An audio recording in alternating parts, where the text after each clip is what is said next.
It was filled with people, which is a good thing. That's awesome. You want that. But like there's rows of computers, and it felt like their own kind of.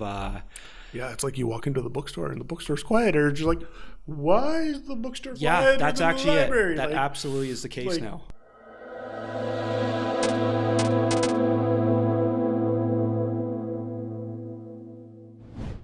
What would you say to that up and coming generation that is so saturated with entertainment through their tablets and phones and Netflix? Like, for the world of books, what would you say that amazing about bookstores to inspire the young generation? Like, at least give the bookstores a shot.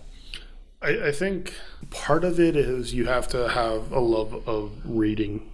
People who don't like reading are not going to enjoy a bookstore. If you like reading, then it's like, it is kind of you're looking for a gem. You're looking for your next favorite book. Specifically, when I'm looking at what I was reading, and I think I can equate to that a little bit easier, just because it was sci-fi fantasy. You are looking for that next adventure that is going to take you away. Are you going to fall through a wardrobe into a new world? Are you going to follow little hobbit people around while they try and save the world? Like, it's these things like, what is the next adventure you're going to go on? And you never know when you walk into a bookstore. I mean, now I do because I've done all the research beforehand. But there are times, I walk into a bookstore, I have no idea what the book is. It's like, I look at the book, read the synopsis, maybe read a couple chapters, and then it's like, okay, like, let's see where this goes. The love for bookstores for me is very much alive, and probably even more so now in the smaller bookstores. But I still love the big box ones too. Even more a bigger world to get in, but I still love bookstores. It hasn't been lost. Like, do you still? Is that love still there? The love is still there. Like, sadly, I don't really know too many small bookstores anymore. And the bookstores have evolved. They're not what they used to be. So we live in different cities. I don't have a bookstore in my city. No way. I didn't know that. Yes, there is actually no bookstore that I know of in my city, which is actually kind of tragic. That is really weird, because you have that little mini common. Oh yeah, we definitely have retail centers that are, and they're stores. They're decent size. I thought they would have had one in there. Wow. Like, there are stores that carry books, but there is no bookstore. Please tell me you have a library. Yes. Okay. Yes. We don't want your town to be illiterate. No. Yes. No, we do have a library. I am kind of disappointed in it because recently they actually did a whole renovation with it, and it is less focused on books and more on like computers and stuff like that, which I can understand. Having public access to computers is something that is going to draw people into the library.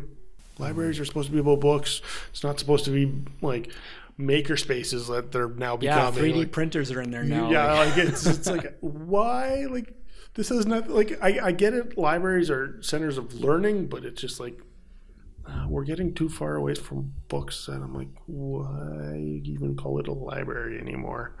Just call it a learning center. Yeah, I stepped into a library one time, and I kid you not, it was one of the noisiest experiences. It was filled with people, which is a good thing. That's awesome. You want that. But like there's rows of computers, and it felt like their own kind of. Yeah, it's like you walk into the bookstore and the bookstore's quiet, or you're like, why is the bookstore quiet? Yeah, that's actually it. That like, absolutely is the case now. Where did all the cranky old librarians go that told us all to be quiet? Yeah. Yeah. Yeah, so bookstores, we both love them. There's still a lot. I think they can still be loved by the up and coming generation. Yes. Yeah. And I think part of it is it's that experience. I mean, what else are you going to learn? Because for me, it was what adventure was I going to go on. But if you're into like nonfiction like you, it's what are you going to learn? And then I think that's the difference between the fiction and nonfiction world. Specifically, when you're going into a bookstore, is how can I get away from what I'm in to, what adventure am I going to do, or what story am I going to fall into? Whereas for the nonfiction, it's more so, what am I going to learn? What can I experience? I mean, either way, it's you're looking for that experience that comes from reading, and if you don't have that love of reading, you're not going to necessarily understand it.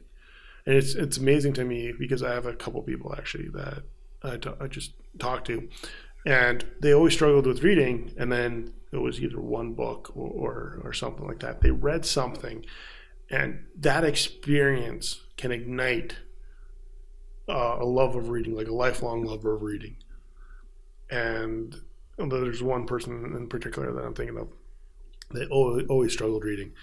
One book. It took one book, and it just ignited a passion. And that's over 5 years ago, and they are still a very avid reader.